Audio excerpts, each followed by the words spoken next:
Class 5 Hindi, chapter 11 Gillu. Gillu एक गिलहरी का नाम है। इसमें पढ़ते हैं चैप्टर।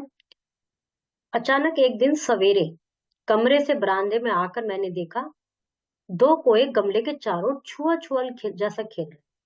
जैसे ये जो लेखिका है, ये बताती है कि एक दिन मैं कमरे से बाहर आई तो मैंने बरामदे में देखा गमले के चारों ओर दो कोए इधर उधर घूम रहे हैं।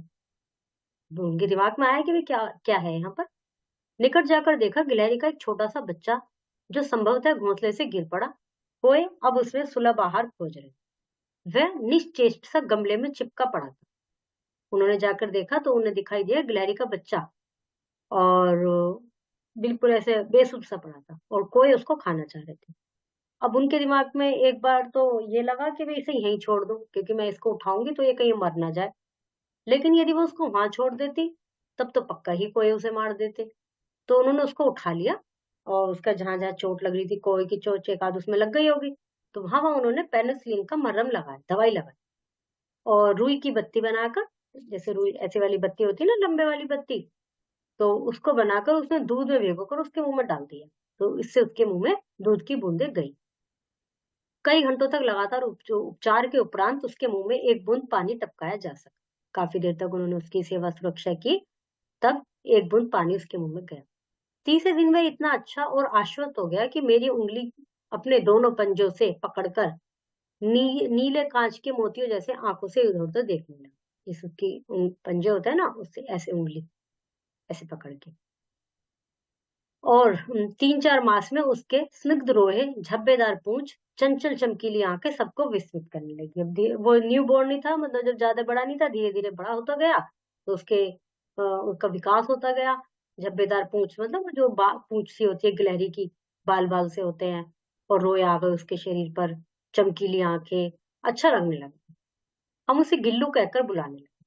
मैंने फूल रखने की एक हल्की डलिया में रुई बिछाकर उसे तार से खिड़की पर लटका दिया। जैसे फूल होते हैं ना, टोकरी होती है प्लास्टिक की या लकड़ी की, बैंत की बनी हुई होती है, उसमें रुई बिछाकर उसमें रख दिया, और उसे कुंटी पर टांग दिया। वो उसका घर हो गया। वह स्वयं हिलाकर अपने घर में झूला झूलता, उसको ऐसे हिलाता रहता, झूला झूलता, कांच के मनकों की आंखों से कमरे के भीतर खिड़की से बाहर जाने क्या क्या देखता समझता रहता। उसकी समझदारी और कार्यकलाप पर सबको आश्चर्य होता। जो अपने आप ही उसके दिमाग माइंड में जो एक्टिविटीज आती थी, उनको करता था, तो उससे सभी आश्चर्यचकित होते थे। जब मैं लिखने बैठी तो मेरा ध्यान आकर्षित करने के लिए मेरे पैर पर आकर सर्र से पर्दे पर चढ़ जाता। जब लेखिका थी तो वो लिखती थी, महादेवी वर्मा जी का द्वारा लिखा गया है, वो तो लेखक थी बहुत बड़ी, तो वो कुछ ना कुछ लिखती थी, वो आता था, पर्दे पर चढ़ता था, फिर उतरता था, मतलब ऐसे दौड़ना भागना कूदना ये सब करता रहता। कभी कभी मैं गिल्लू को पकड़ के एक लंबे लिफाफे में इस प्रकार रख देती कि उसके दोनों पंजे और सिर के अतिरिक्त सारा लघु गात लिफाफे के भीतर रहता। एक कागज के लिफाफे में उसको रख देती थी, तो दोनों पंजे बाहर निकल जाते थे, और ऊपर का ये सिर। और भूख लगने पर चिक चिक करके मानो वह सूचना देता है, भूख लगने पर आवाज करता था। काजू या बिस्कुट मिल जाने पर उसी स्थिति में लिफाफे से बाहर वाले पंजों से पकड़कर उसे कुतरता रहता, उसको खाने देती थी। फिर गिल्लू के जीवन का प्रथम बसंत आया, मतलब धीरे धीरे पहला बसंत आया। नीम चमेली की गंध मेरे कमरे में होले होले आने लगी। बाहर की खिड़की की जाली के पास आकर चिक चिक करके न जाने क्या कहने लगी। गिल्लू को जाली के पास बैठकर अपनेपन से बाहर झांकते देखकर मुझे लगा कि इसे मुक्त करना आवश्यक है। मतलब जैसे बसंत का महीना होता है, उसे पेड़ पौधे खूब खिलते हैं, जितने भी पशु पक्षी हैं, गिलहरी है, जीव जंतु हैं, ये सब अपना अपनी मर्जी से जहां भी चढ़ना है, जहां जाना है, ये सब उछल कूद करते रहते हैं। तब जब बसंत का महीना आया, वो अच्छी अच्छी महक आने लगी कमरे में, नीम चमेली की गंध आने लगी, तो उनके दिमाग में आया कि हो सकता है इसको भी बाहर जाके पेड़ पौधों के बीच में खेलना हो। भाई जब तो ये कमजोर था, अब कमजोर या बच्चा जो भी होता है, उसको कोई भी जीव जंतु आसानी से मार सकता है। गिलहरी में इतनी फुर्ती होती है कि आप गिलहरी को कभी पकड़ नहीं सकते। और दूसरे गिलहरी इतनी नाजुक भी होती है कि उसमें बैकबोन नहीं होती, यदि उसके ऊपर कुछ लग गया ना तो वो फिर मर भी जाती है, लेकिन फुर्ती भी बहुत होती है। तो अब इसको लगा कि अब तो ये बड़ा हो गया, स्वस्थ हो गया, अब इसको मुझे छोड़ देना चाहिए, बाहर घूमने देना चाहिए। तो मैंने कीले निकालकर जाली का एक कोना खोल खोल दिया। इस मार्ग से गिल्लू ने बाहर जाने पर सचमुच ही मुक्ति की सांस ली। मतलब जब वो ऊपर टंगा हुआ था, फिर उन्होंने नीचे खोल दिया, तो यहाँ से वो बाहर जा सकता, जब मतलब उसका जब मन करे जब बाहर जा सकता था आना चाहे तो आ भी सकता था। फिर उसे बड़ा अच्छा लगा बाहर जाकर। इतने छोटे से जीव को घर में पले कुत्ते बिल्लियों से बचाना भी एक समस्या थी, क्योंकि और कोई जानवर इसको ना वो कर दे, तो इसलिए इनके लिए भी एक प्रॉब्लम थी। और यदि वो खुला हुआ होगा, उसको हमने किसी कैद में नहीं रखा हुआ, तो अपनी रक्षा खुद कर सकता है, अपना आप कहीं भी जाके तो पक सकता है। तो इसलिए उन्होंने उसको खुला छोड़ दिया। मेरे कमरे से बाहर जाने पर गिल्लू भी खुली खिड़की की खुली जाली की राह से बाहर चला जाता और दिन भर गिलहरियों के झुंड का नेता बनकर हर डाल पर उछलता कूदता रहता। और ठीक 4 बजे वह खिड़की के भीतर आकर अपने झूले में झूलने लगता। मतलब क्या करती थी, जब ये घर से बाहर जाती थी तो उसको छोड़ जाती थी, वो दिन भर अपना और गिलहरियों के साथ अपना जहाँ एक प्रकृति की गोद में जहाँ उसका मन करता वहां खेल लेता था। और शाम को 4 बजे वापस उसी रास्ते से खिड़की से आकर अपने ठिकाने पर बैठ जाता, जो उसका इन्होंने बना रखा था टोकरी में घर। मुझे चौंकाने के लिए वह कभी-कभी फूलदान के पीछे छिप जाता, कभी पर्दे की चुन्नट में और कभी सोन जूही की पत्तियों में। सोन जूही एक पेड़ था इनके यहाँ, उनकी पत्तियों में छिप जाता था, कभी पर्दे की चुन्नट में और कभी फूलदान के पीछे। तो ये सोचती आज कहाँ गया, आज नहीं दिखा, ऐसे वो छुपक जाता था।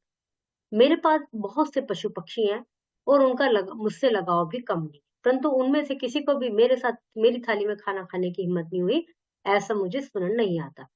इन्होंने जो और पशु पक्षी जो इनके आसपास आते थे, जैसे इवन कोई भी जानवर है, भले ही आपने उसको पाला हुआ नहीं है, लेकिन आपने उसको 1-2 दिन कुछ दे दिया खाने के लिए, तो वो रोज आपके पास आने लगता है। तो ऐसे ही इन्होंने पशु पक्षियों को ये दाना देती होंगी, जो भी कुछ करती होंगी, तो इनके पास थे, लेकिन उनकी थाली में आकर कोई भी नहीं खाता था। बट ये क्या करता था, गिल्लू, जब ये खाना बैठती थी तो इनकी थाली में के पास थी, ऐसे उठा लेता था।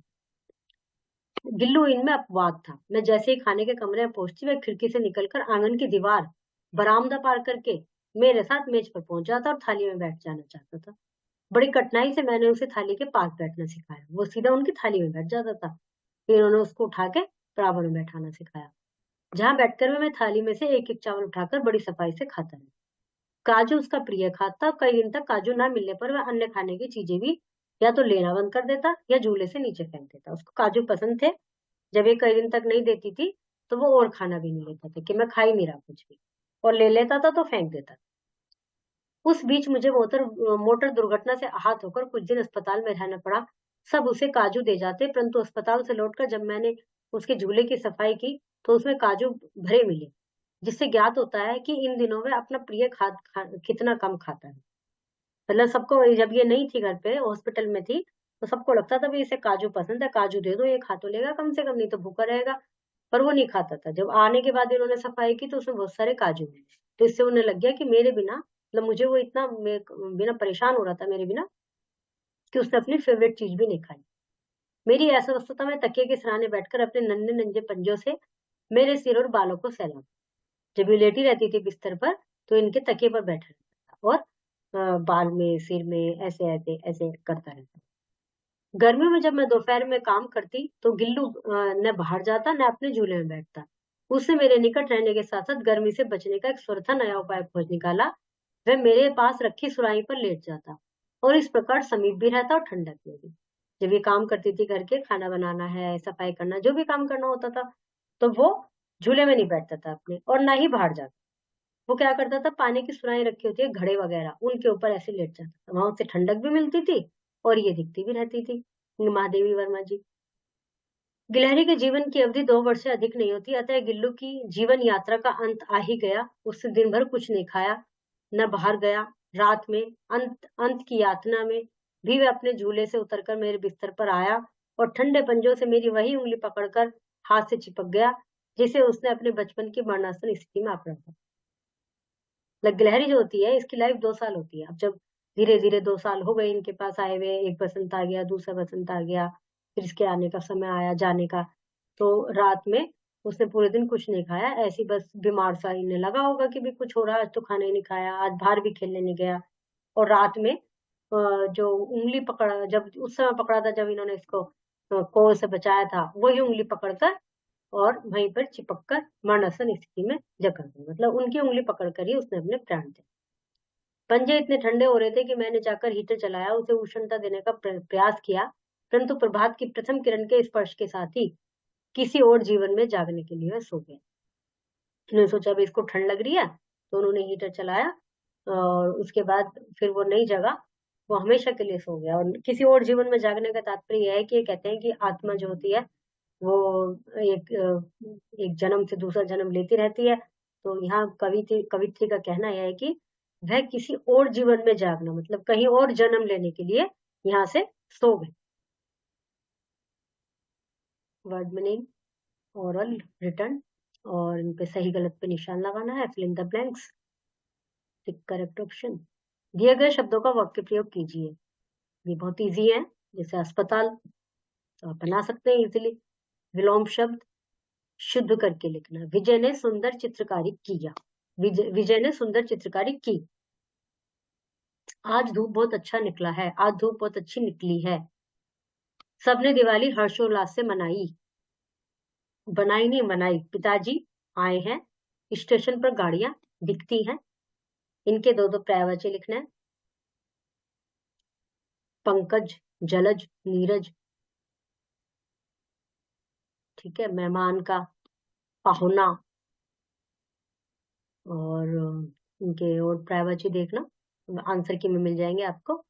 उपसर्ग अलग करने हैं, जैसे अप्रिय में से ए हटा देंगे, प्रिय। सुलभ, सु हटा देंगे। अनावश्यक, आवश्यक। लाइलाज, इलाज। निर्जीव, जीव। अपवाद, वाद। दुर्घटना, घटना। विस्मित, स्मित। इनके नाम लिखने हैं, इनको पहचान कर। और इनमें कुछ जंगली जानवरों के नाम है वो लिखने हैं आपको, जंगली और पालतू दोनों। मतलब एक जंगली वाले जंगली में लिखना है, पालतू वाले पालतू में लिखना है। जैसे हमें ऊंट दिख रहा है अभी, बाकी और भी बहुत सारे मिल जाएंगे। ठीक है। जंगली जीवों के चित्रों का संकलन पर चार्ट पेपर से चिपकाइए। कुछ जंगली जानवरों का चार्ट पेपर पर उनके चित्र चिपकाने। Okay, chapter is completed.